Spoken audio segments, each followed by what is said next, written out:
Sebelumnya, Assalamualaikum warahmatullahi wabarakatuh. Waalaikumsalam warahmatullahi wabarakatuh.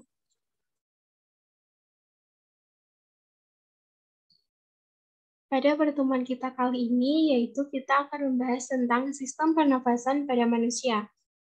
Nah, sebelum kita masuk pada materi, kita akan berdoa terlebih dahulu. Berdoa sesuai dengan agama dan kepercayaan masing-masing. Berdoa dimulai.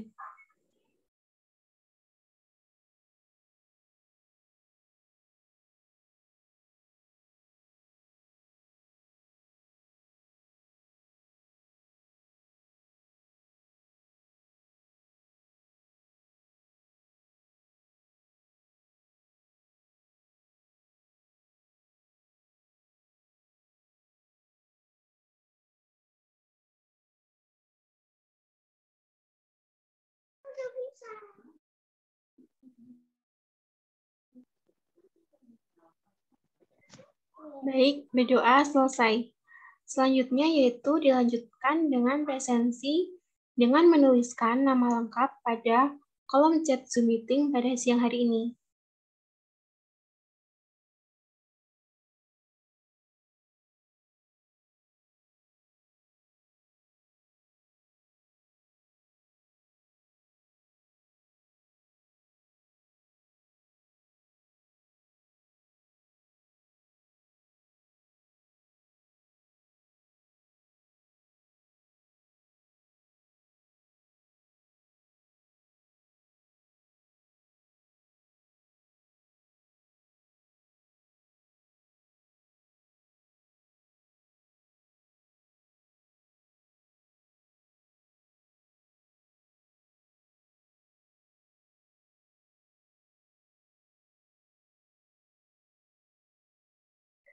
Baik, karena sepertinya semua telah melakukan presensi, kita akan lanjut kepada materi pada siang hari ini, yaitu sistem pernafasan pada manusia. Nah, sebelum lanjut ke dalam materi inti, di sini saya akan sedikit memberikan pembukaan terkait dengan materi sistem pernafasan pada manusia. Nah, pasti di sini sudah pada tahu kan apa itu sistem pernafasan pada manusia? Nah, sistem pernafasan pada manusia pasti sudah tidak asing bagi kita. Kita sudah sering mendengar, bahkan mungkin membaca, atau mempelajari tentang materi sistem pernafasan pada manusia, baik itu dari buku maupun dari internet atau sumber-sumber lainnya. Nah, sistem pernafasan pada manusia sendiri adalah yaitu semua organ pada manusia yang berperan dalam mekanisme sistem pernafasan pada manusia. Nah, organ apa aja sih yang berperan dalam sistem pernafasan pada manusia? Tentu saja organnya itu ada banyak sekali. Salah satu organ yang paling kita ketahui dan bisa kita lihat yaitu seperti hidung. Hidung sendiri merupakan salah satu organ pernafasan pada manusia yang sangat penting, yaitu untuk menghirup oksigen atau O2 yang kemudian nanti akan disaring di hidung dan akan lanjut masuk ke dalam faring, laring, trakea, kemudian lanjut ke bronkus, bronkeolus, dan nanti akan terjadi pertukaran oksigen pada alveolus, dan kemudian nanti akan keluar melalui hidung lagi dalam bentuk CO2 atau karbon dioksida. Nah, kenapa sih sistem pernapasan pada manusia itu sangat penting bagi tubuh manusia dan makhluk hidup lainnya?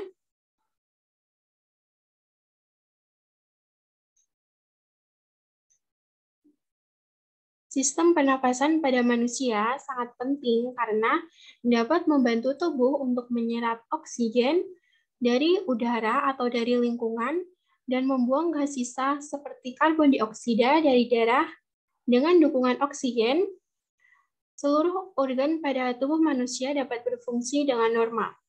Oleh karena itu, mengapa sistem pernapasan pada manusia ini sangat penting? Karena dengan kita bernafas, kita dapat mengganti seperti karbon dioksida pada tubuh kita dengan O2 yang akan masuk dan nantinya akan menjadikan organ pada tubuh kita bekerja secara normal. Nah, tentu saja pernafasan pada manusia itu sangat penting dan tidak lepas dari kehidupan kita. Setiap manusia di muka bumi ini tentu saja pasti melakukan pernafasan, baik itu manusia maupun hewan atau tumbuhan. Nah, kenapa sih pernafasan itu penting sekali bagi tubuh manusia? Dan apa saja sih organ yang berperan dalam melakukan pernafasan pada manusia? Entah itu organ hidung ataupun trakea. Nah, fungsi dari hidung dan trakea itu apa sih? Nah, pada pertemuan kita kali ini, kita akan membahas tentang organ pernafasan pada manusia dan fungsi organ-organ pernafasan pada manusia. Nah, selanjutnya kita akan masuk ke dalam materi inti kita pada siang hari ini, yaitu organ pernafasan pada manusia dan juga fungsi organ pernafasan pada manusia. Sebelumnya, saya akan melakukan share screen terlebih dahulu.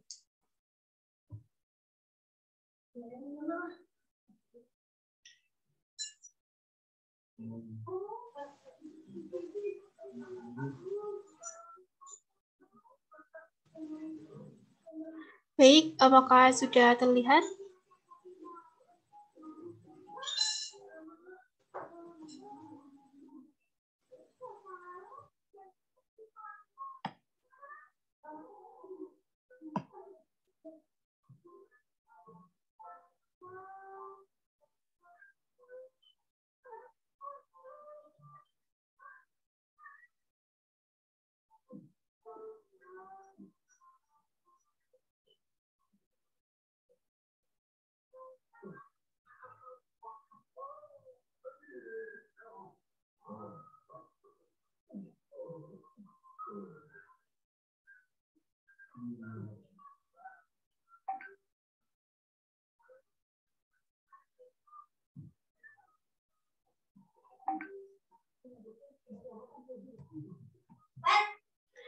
Baik, langsung saja kita mulai, yaitu materi sistem pernafasan manusia.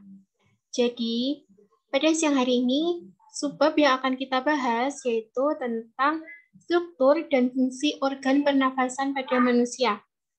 Nah, di sini ada yang tahu nggak apa aja sih organ pernafasan yang ada pada manusia?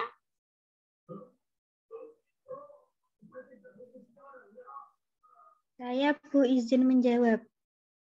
Silahkan Mbak Ula. Jadi alat pernapasan yang ada pada manusia itu yang pertama ada hidung, yang kedua saluran pernapasan meliputi faring, laring, trakea, bronkus, bronkiolus, dan alveolus. Dan yang ketiga ada paru-paru. Terima kasih, Bu. Ya, benar banget yang dibilang tadi sama Mbak Ula tentang apa aja organ pernafasan yang ada pada manusia. Nah, untuk pengertiannya sendiri, sistem pernafasan pada manusia adalah sistem organ yang digunakan untuk menghirup oksigen dari udara serta mengeluarkan karbon dioksida dan uap air. Saluran pernafasan atau traktus respiratorius atau respiratory tract adalah bagian tubuh dari manusia yang berfungsi sebagai tempat lintasan dan tempat pertukaran gas yang diperlukan untuk proses pernafasan. Saluran ini berpangkal pada hidung atau mulut dan berakhir pada paru-paru. Urutan dari saluran pernafasan adalah ada dari rongga hidung, kemudian ke faring, laring, trakea, bronkus, bronkiolus, alveolus, dan ke paru-paru.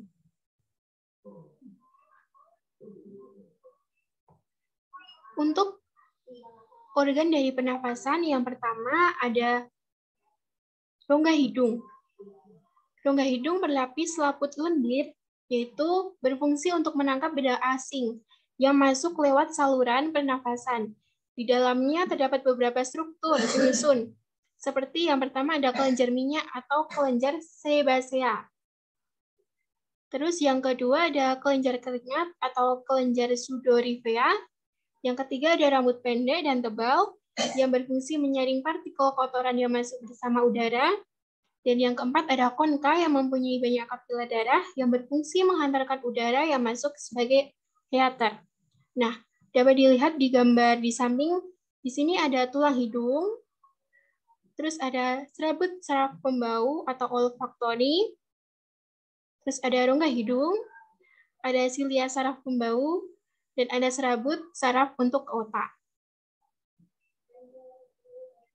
Kemudian untuk organ yang kedua yaitu ada tekak atau faring. Tekak atau faring sendiri terletak di belakang rongga hidung dan mulut. Tekak tersusun dari otak luring dengan panjang kurang lebih 4 cm. Tekak ini merupakan persimpangan antara saluran pencernaan dengan saluran pernafasan.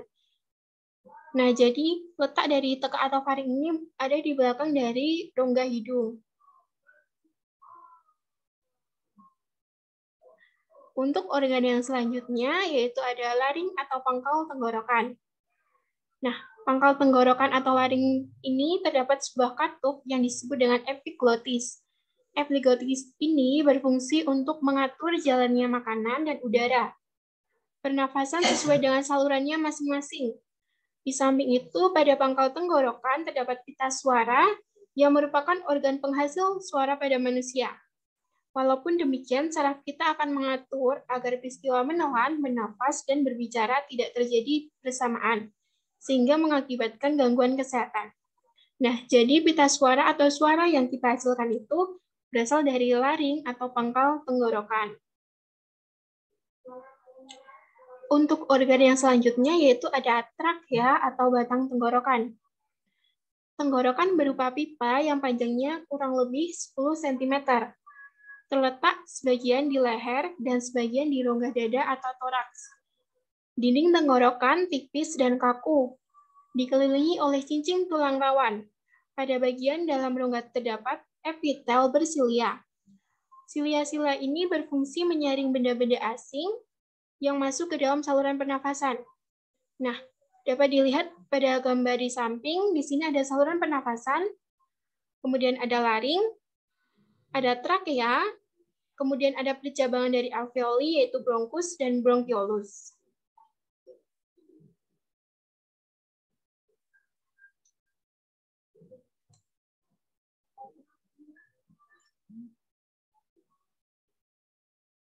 Untuk organ pernafasan yang selanjutnya yaitu ada cabang tenggorokan atau bronki atau disebut juga dengan bronkus.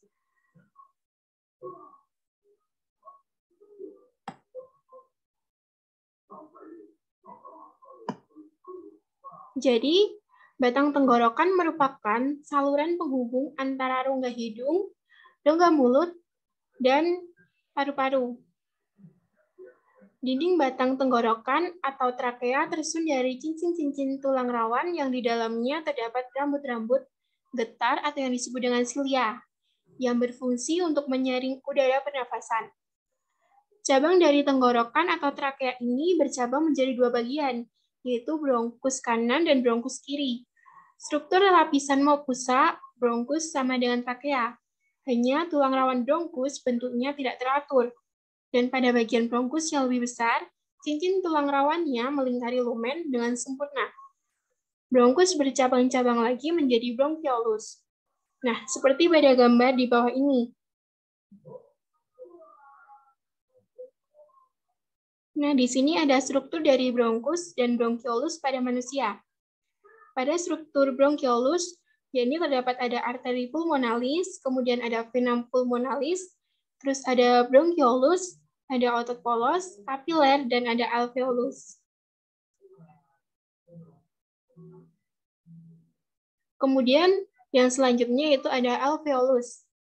Alveolus merupakan struktur berbentuk bola-bola, monail, atau gelembung paru-paru yang diliputi oleh pembuluh-pembuluh darah. Epitel pipih yang melapisi alveoli memudahkan darah di dalam kapiler-kapiler darah mengikat oksigen dari udara dalam rongga alveolus. Nah, seperti yang tadi sudah dijelaskan, di sini ada darah kaya akan oksigen, kemudian ada bronkiolus, ada darah miskin oksigen, kemudian ada alveoli, dan ada kapiler darah. Nah, untuk yang selanjutnya yaitu ada paru-paru atau pulmo. Paru-paru terletak di rongga dada tepat di atas sekat diafragma. Diafragma adalah sekat rongga badan yang membatasi rongga dada dan rongga perut. Paru-paru sendiri terdiri dari dua bagian. Paru-paru kanan yang memiliki 3 lobus sehingga lebih besar dari paru-paru kiri yang terdiri dari 2 lobus. Paru-paru dibungkus oleh 2 lapis selaput paru-paru atau pleura. Di bagian dalam paru-paru terdapat gelembung halus yang merupakan perluasan permukaan paru-paru yang disebut dengan alveolus dan jumlahnya lebih kurang 300 juta buah. Luas permukaan alveolus diperkirakan mencapai 160 meter kubik atau 100 kali lebih luas daripada permukaan tubuh. Nah, di sini ada gambar dari paru-paru. Yang terdiri ada trakea, ada lobus superior, kemudian ada bronkus, kemudian ada bronkus sekunder, ada bronkus tersier, ada bronkiolus, kemudian ada lobus inferior. Kemudian pada sebelah lobus superior ada lobus medius dan ada lobus inferior. Yang selanjutnya yaitu ada pleura. Pleura merupakan selaput pembungkus paru-paru yang terdiri atas yang pertama ada pleura vescerale atau melekat pada paru-paru selaput. Selaput bagian dalam yang langsung menyelaputi paru-paru disebut dengan pleura dalam. Yang kedua ada pleura parietale, yakni melapisi dinding dada. Yang ketiga ada pleura costalis, yaitu melapisi iga-iga berupa selaput yang menyelaputi rongga dada yang bersebelahan dengan tulang rusuk yang disebut dengan pleura luar. Kemudian yang keempat ada pleura diafragmatika, yaitu melapisi diafragma. Kemudian yang kelima ada pleura cervicalis, yaitu terletak di leher.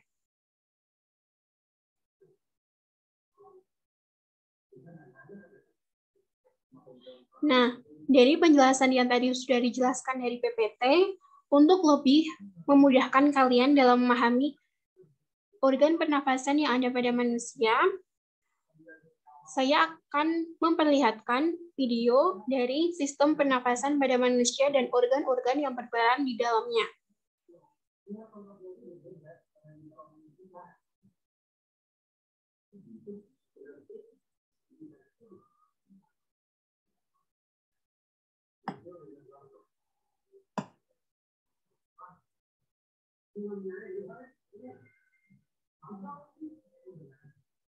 Organ yang bekerja sama, kita perlu oksigen untuk hidup. Waktu bernafas, kita mempunyai organ-organ yang bekerja sama dan membentuk sistem organ yang bekerja mengatur oksigen yang ada di lingkungan hidup sampai pada setiap sel yang kita butuhkan. Oksigen ini tidak tersedia di dalam tubuh makhluk hidup. Kita mendapatkan oksigen dari lingkungan sekitar kita. Bernafas artinya kegiatan menghirup atau memasukkan oksigen dari lingkungan hidup dan mengeluarkan karbon dioksida dan uap air melalui alat pernafasan kita. Kali ini kita akan mempelajari lebih lanjut tentang organ-organ pernafasan manusia.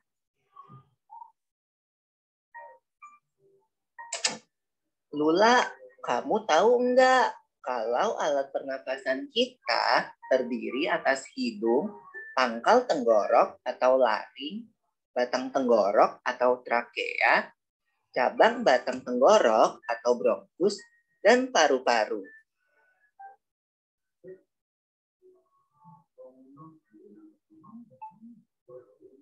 Terdiri atas hidung, pangkal tenggorok atau laring, batang tenggorok atau trakea, cabang batang tenggorok atau bronkus,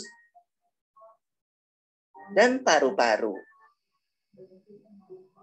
Nah, seperti yang sudah dijelaskan tadi di PPT, bahwa pada sistem pernafasan terdapat organ seperti hidung, kemudian masuk terdapat pangkal tenggorokan atau laring, kemudian masuk lagi terdapat batang tenggorokan atau trakea, Kemudian masuk lagi terdapat cabang batang tenggorokan atau bronkus, dan yang terakhir terdapat paru-paru. Iya, Pipo. Melalui lubang hidung, udara mendapatkan jalan keluar dan masuk ke dalam tubuh kita. Tapi selain itu, udara juga dapat keluar masuk melalui mulut loh. Namun, jika kita bernafas menggunakan hidung, akan lebih baik loh, Pipo. Karena terdapat lendir dan rambut-rambut halus. Rambut-rambut halus ini berfungsi untuk menyaring udara yang mengandung debu, kotoran, dan kuman penyakit. Benar sekali, Lula. Selaput lendir berfungsi untuk mengatur suhu udara yang akan masuk ke paru-paru dan mengatur kelembapan udara agar sesuai dengan kelembapan tubuh. Hidung juga jalur yang langsung terhubung dengan alat pernafasan berikutnya, yaitu tenggorokan. Tenggorokan merupakan alat pernafasan manusia yang kedua. Pada tenggorokan terdapat laring atau pangkal tenggorok dan batang tenggorok atau trakea. Pada bagian dalam dinding batang tenggorok terdapat selaput lendir dan rambut-rambut halus yang selalu bergetar yang berfungsi menghalangi benda-benda asing yang akan masuk ke paru-paru. Pernahkah kalian tersedak? Kamu pernah enggak, Lula? Pernah banget, Pipo. Itu kenapa ya, by the way? Tersedak merupakan gerak refleks untuk mengeluarkan kembali benda atau makanan yang masuk ke saluran pernafasan. Oh, aku tahu. Gerak refleks adalah gerak cepat dan otomatis yang menanggapi rangsangan dari luar organ, kan? Iya, Lula. Kemudian, pangkal tenggorok yang disebut juga laring menghubungkan hidung dengan batang tenggorok atau yang biasa disebut trakea. Pada ujung trakea terdapat bronkus, yaitu percabangan yang menghubungkan trakea dengan paru-paru kiri dan kanan. Paru-paru terletaknya di dalam rongga dada, kan, Pipo? Jika kita menghirup udara, maka udara masuk ke paru-paru. Lalu kemana lagi ya? Melalui bronkus menuju cabang dari bronkus yang disebut bronkiolus dan berujung pada gelembung paru-paru yang juga disebut dengan alveolus. Pada alveolus ini kan yang terdapat pembuluh darah, di mana terjadi pertukaran gas oksigen dengan karbon dioksida.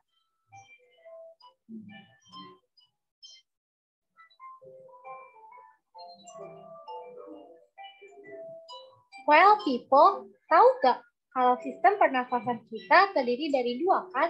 Yaitu sistem pernafasan dada yang umum kita lakukan dan juga sistem pernafasan perut. Jelasin dong, Pipo, apa sih perbedaan detailnya? Pernafasan dada terjadi karena gerakan tulang rusuk oleh otot-otot antar rusuk. Pengambilan udara terjadi saat otot antar rusuk berkontraksi atau mengerut, sehingga tulang rusuk terangkat ke atas, menyebabkan rongga dada dan paru-paru membesar. Oh, begitu. Berarti pengeluaran udara terjadi saat otot antar rusuk berelaksasi atau mengendur. Saat itu, tulang rusuk turun ke posisi semula, menyebabkan rongga dada dan paru-paru mengecil, kan? Ya, benar sekali. Lalu menurut kamu, bagaimana dengan pernapasan perut kita, Lula?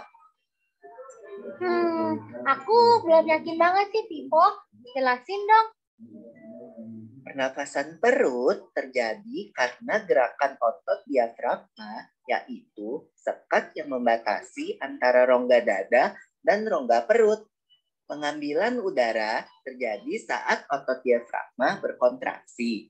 Posisi diafragma mendatar menyebabkan rongga dada dan paru-paru membesar. Berarti pengeluaran udara terjadi saat otot diafragma berelaksasi. Posisi diafragma melengkung ke atas, lalu menyebabkan rongga dada dan paru-paru mengecil. You're right, Lula. Lalu, gimana kalau kita sesak nafas karena banyak asap? Itu akan kita bahas lagi dalam video selanjutnya. Nah, Berdasarkan dari materi yang telah disampaikan tadi dari PPT dan juga video pembelajaran, saya akan memberikan sedikit kesimpulan tentang materi kita pada siang hari ini.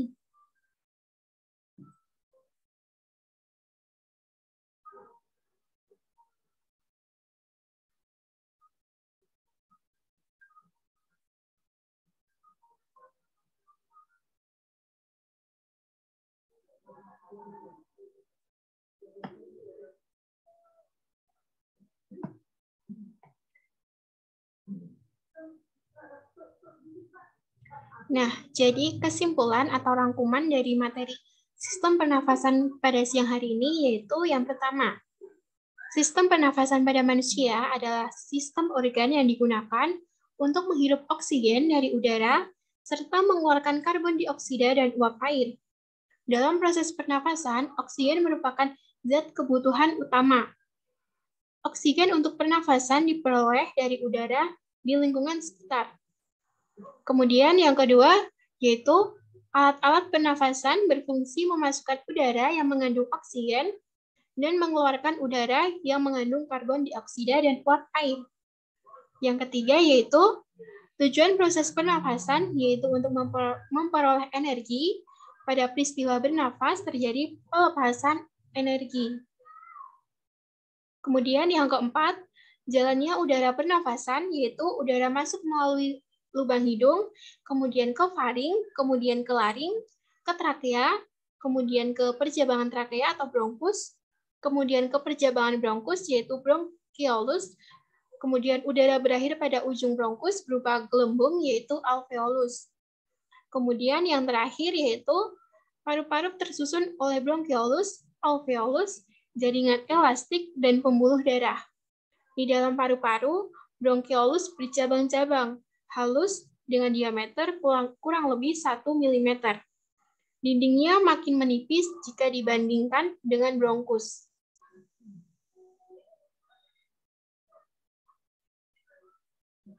Nah, kemudian di sini ada sedikit pertanyaan yang bisa kalian jawab nanti dituliskan di Google Classroom, yaitu sebutkan dan jelaskan organ pernafasan pada manusia dan fungsi dari masing-masing organnya. Nah, di sini kalian bisa nyebutin, kan tadi sudah dijelaskan organ-organ pernafasan pada manusia dan juga fungsinya apa saja, baik itu dari PPT maupun dari video pembelajaran. Nah, nanti kalian bisa tuliskan jawaban kalian di Google Classroom maksimal pukul 11:59.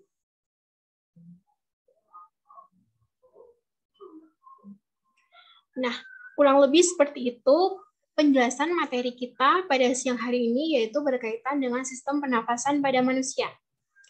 Semoga apa yang kita pelajari pada hari ini dapat bermanfaat bagi kita semua. Sekian yang dapat saya sampaikan. Tetap semangat untuk terus belajar. Wassalamualaikum warahmatullahi wabarakatuh.